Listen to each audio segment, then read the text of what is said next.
Assalamualaikum warahmatullahi wabarakatuh.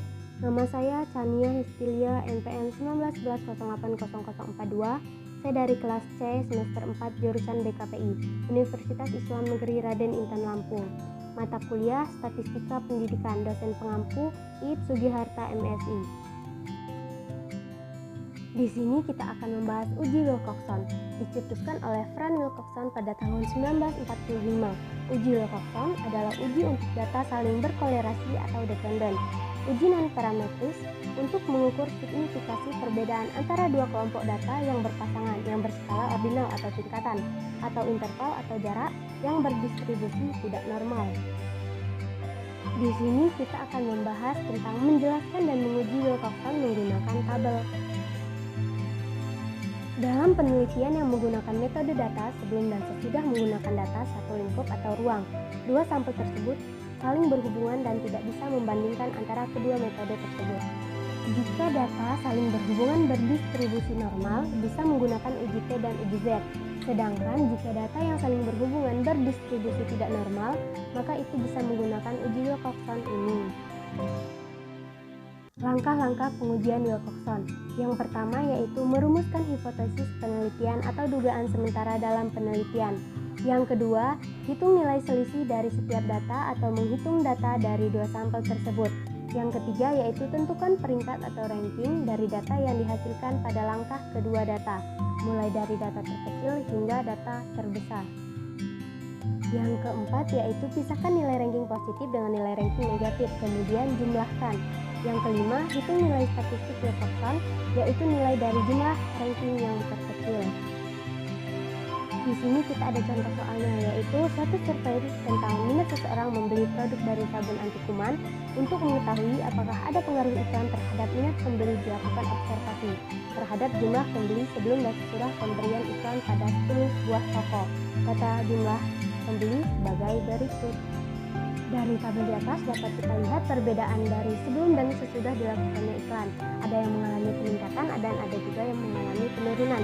Contoh dari yang mengalami peningkatan yaitu yang sebelumnya 70 sedangkan yang sesudahnya 72. Yang mengalami penurunan yaitu yang sebelumnya 90 sedangkan yang sesudahnya 88.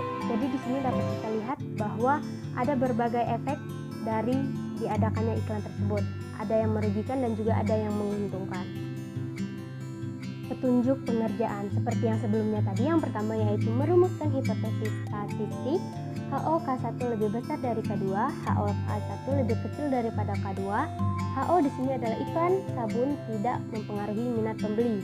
HO iklan sabun mempengaruhi minat pembeli. K1 sama dengan jumlah urutan tanda positif, sedangkan K2 adalah jumlah urutan tanda negatif. Menetapkan Y kritis. A sama dengan 0,05, N sama dengan 10 uji pihak kanan, diperoleh nilai uji kritis Wilcoxon untuk uji searah sebesar 10. Dapat kita lihat yang uji searah alfanya 0,05, kemudian N-nya adalah 10, maka dapat kita lihat nilainya adalah sama, yaitu 10. Nah, setelah kita dapatkan nilai kritis dari Wilcoxon tersebut, kita kembali ke petunjuk pengerjaan. Seperti yang tadi, merumuskan hipotesis statistik. Yang pertama, HO K1 lebih besar dari K2, HO K1 lebih kecil daripada K2. HO sama dengan iklan sabun tidak mempengaruhi minat pembeli, sedangkan HO yang selanjutnya yaitu iklan sabun mempengaruhi minat dari pembeli. K1 sama dengan jumlah urutan tanda positif, sedangkan K2 jumlah urutan tanda negatif. Menetapkan W kritis. A sama dengan 0,05, N sama dengan 10 uji pihak kanan. Diperoleh nilai uji kritis Wilcoxon untuk uji searah sebesar 10. Menentukan nilai statistik Wilcoxon. Yang pertama, menentukan besar dan tanda beda seperti tabel sebelumnya. Yang kedua, mengurutkan beda tanpa memperhatikan tanda. Jumlah terkecil diberi angka 1 dan yang lebih besar diberi tanda 2 dan seterusnya. Jika terdapat beda sama, maka digunakan angka rata-rata seperti angka 5. Ada dua observasi, diberi angka 6 plus 7 atau 2 sama dengan 6,5. Yang ketiga yaitu memisahkan angka yang bertanda positif dari angka yang bertanda negatif. Yang keempat, menjumlahkan semua angka positif dan kemudian angka negatif. Nilai yang lebih kecil dari kedua jumlah itu dinamakan nilai statistik yang menjadi dasar dalam uji Wilcoxon ini, di mana nilai statistik Wilcoxon untuk contoh di atas adalah senilai 10. Di sini kan kita tadi sudah mengetahui adanya dua data, yaitu sebelum dan sesudah diadakannya iklan. Nah, maka beda di sini adalah jumlah dari selisih antara sebelum dan sesudah diadakannya iklan. Seperti contohnya 72 dikurang 70, bedanya sama dengan positif 2 atau 2. Nah, di sini selisih antara sesudah dan sebelum dilakukan iklan itu adalah angka 2. Seperti 75 dikurang 75 sama dengan 0, kemudian 85 dikurang 86 sama dengan min 1, begitupun selanjutnya yang dikurang sesudah dan sebelumnya. Untuk beda yang nilainya 0, maka di ranking kita abaikan. Yang berikutnya kita membuat rangnya. Ingat yang seperti kita lihat pada petunjuk pengerjaan tadi, nilai terkecil maka rangnya berangka 1 tanpa memperhatikan apakah nilainya positif atau negatif. Seperti contohnya min 1 rankingnya 1, min 2 rankingnya 2,5 tanpa memperhatikan positif atau negatif dari angka beda tersebut. Tetapi berbeda kasus dengan apabila yang A tuh bedanya 2 sedangkan rankingnya 2,5. Kenapa tidak 2? Karena sebenarnya beda di sini di depannya ada tanda positif. Bila di depannya ada tanda positif berarti angka yang dibeda, misalnya 2 di rankingnya 2,5 ditambah 1 seperti itu. Setelah kita lihat dari ranknya ini, maka kita pilih dan kita pilih di mana yang tandanya negatif dan di mana yang bertanda positif. Coba kita lihat pada rank yang 2,5, di sini berarti bertanda positif.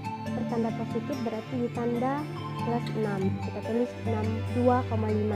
Sedangkan nolnya kita tulis ditanda min 7. Begitupun pada tabel-tabel atau kolom-kolom yang selanjutnya.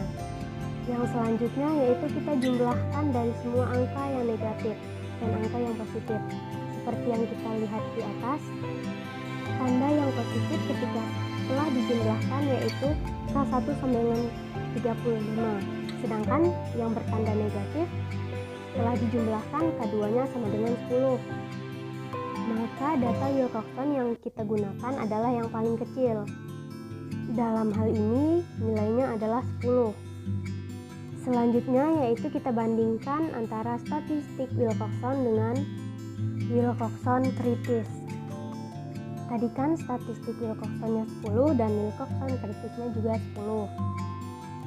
Berarti kan W hitung atau statistik Wilcoxonnya 10 dan W kritis atau statistik kritisnya juga 10. Karena W hitung dan W kritisnya bersifat sama dengan, maka H0-nya ditolak. Apabila H0-nya ditolak, maka yang diterima adalah hipotesis alternatif. Bunyi dari hipotesis alternatif yaitu iklan sabun mempengaruhi minat pembeli. Demikianlah yang dapat saya paparkan. Saya akhiri. Wassalamualaikum warahmatullahi wabarakatuh.